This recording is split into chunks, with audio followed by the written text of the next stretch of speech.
What if the nickel in your pocket right now wasn't just worth 5 cents? What if it carried a story stretching back nearly half a century, and in the right condition, it could be worth hundreds or even thousands of dollars? That's exactly the case with the 1980 Jefferson nickel, a coin that at first glance looks ordinary, but has a fascinating history. And for collectors, the right examples can be surprisingly valuable. Let's start with some background.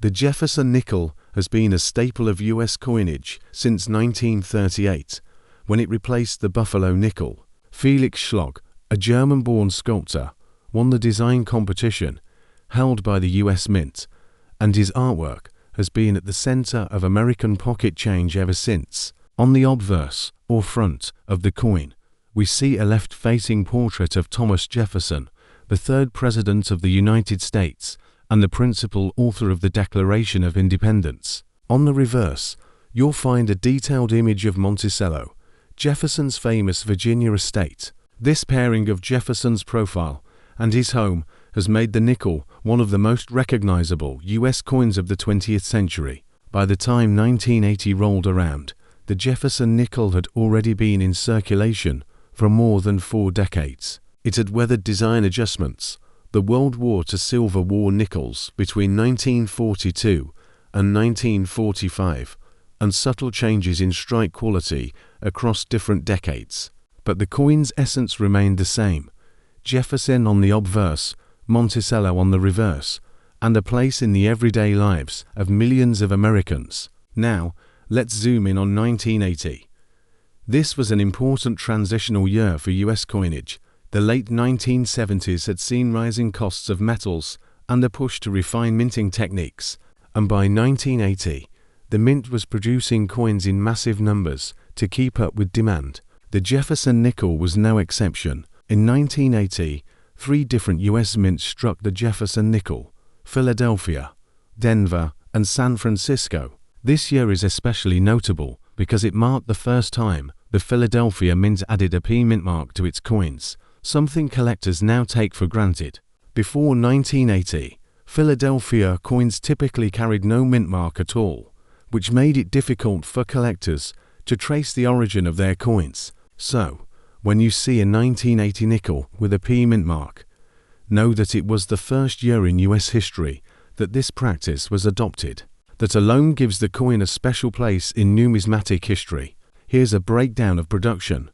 Philadelphia struck over 657 million nickels with the new P mint mark. Denver produced even more than 735 million nickels with the familiar D. San Francisco, on the other hand, struck proof coins only, with a total of about 3.5 million proof nickels bearing the S mint mark. Put together, that's nearly 1.4 billion nickels minted in 1980, a huge number by any standard.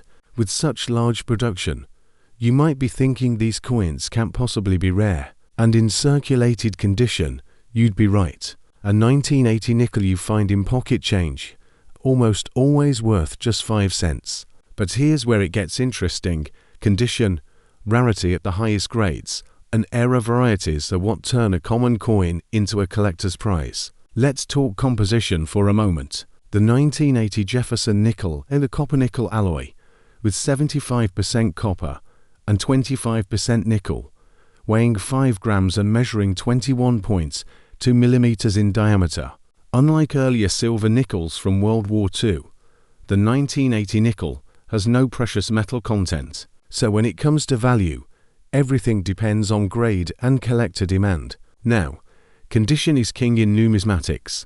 A circulated 1980 nickel worth face value, but uncirculated coins, especially those graded mint state by professional services like PCGS and NGC, start to become interesting. An MS-63 example might sell for just $1 or $2. By MS-65, the price jumps to about $10 to $15. When you get to MS-66, values can range from $30 to $60, depending on demand and eye appeal. But the real leap comes at MS-67 and above. In these grades, coins become genuinely scarce. A 1980 P nickel graded MS-67 has sold for over $500 at auction, and a 1980D in the same grade has reached similar levels. If you ever come across one graded MS67 Plus or MS68, you're looking at a true rarity that could sell for over $1,000. Proof coins from San Francisco have their own market. A 1980S proof nickel in PR67 is worth around $5 to $8, but higher grades like PR69 Deep Cameo can reach $20 to $40. Perfect PR70 Deep Cameo examples are the real prizes, often commanding $200 to $400, depending on demand and the strength of the strike. Collectors especially look for those with deep mirror fields and frosted devices, which make the coin visually striking. But where things get really fun for treasure hunters are the eras and varieties. Era nickels are some of the most collectible in modern coinage. For the 1980 Jefferson nickel, you can find examples with off-center strikes, where part of the design is missing because the planchette wasn't aligned correctly. Depending on how dramatic the off-center strike is, values can range from $50 to several $100s. There are also double die-obverse varieties, where the lettering or Jefferson's profile shows signs of doubling. These are much less common, but can sell for strong premiums if authenticated. Missing clad layers, although rare on nickels compared to dimes and quarters, have been reported and can fetch hundreds of dollars. Struck through errors, where a piece of debris got between the die and the planchette, can also bring in serious collector interest. Another fascinating point is the first year P mint mark itself. Since 1980 was the first year Philadelphia used the P on nickels, some collectors focus heavily on finding the best possible examples of this coin to commemorate the milestone. This makes high-grade Philadelphia nickels especially attractive at auction. To put this into perspective, let's look at some auction records. A 1980p Jefferson nickel-graded MS67 Plus by PCGS sold for nearly $1,500, setting a benchmark for the series. A 1980D in MS67 has sold for over $700.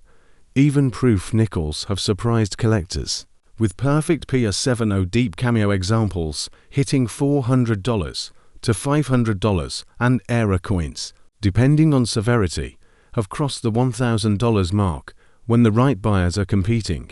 So, what does all this mean for you? If you come across a 1980 Jefferson nickel, don't dismiss it as just another 5-cent coin. Look closely at the mint mark. If it has a P, remember you're holding the first ever Philadelphia mint marked nickel in circulation. If it's in great condition with sharp details and little to no wear, it might be worth getting graded. And if you spot something unusual doubling, off-center designs, or strange surfaces, it could be an era coin worth far more than face value. At the end of the day, the 1980 Jefferson nickel reminds us that even modern coins can have hidden gems. Most people see a nickel and think nothing of it, but collectors know that history, condition, and rarity all come together to create value. The thrill of finding that one coin in pristine shape, or discovering an era that few others have, is what makes coin collecting so exciting. So the next time you're going through your change, pay attention to those dates and mint marks. The 1980 Jefferson nickel isn't just another coin, it's a milestone in US coinage history. And in the right form, it could be worth far more than its 5-cent face.